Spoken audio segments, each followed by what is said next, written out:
Assalamu alaikum.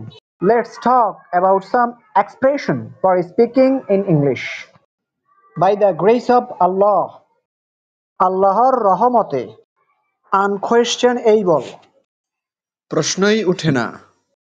আনডিসপুটেবল, বিতর্কের প্রশ্নই ওঠে না। অ্যান্ড দ্যাটস নট অল, এখানেই শেষ নয়। ডোন্ট শ্যাক স্কুল, স্কুল পালাইও না। দ্যাটস এক্স্যাক্টলি দ্য কেস, ঘটনাটি তদ্রূপই। ইট ইমপ্লাইজ দ্যাট, এর মানে হচ্ছে। Please don't scroll, this short may be helpful for you. If you want to learn more, please follow me and subscribe my YouTube channel to speak in details. বিস্তারিতভাবে বলতে গেলে, anyway, যাহাই হোক, it's your own lookout, এটা তোমার নিজস্ব ব্যাপার। Nothing is impossible to a willing mind. ইচ্ছার কাছে কোনো কিছুই অসম্ভব নয়। Frankly speaking, খোলাখুলিভাবে বলতে গেলে,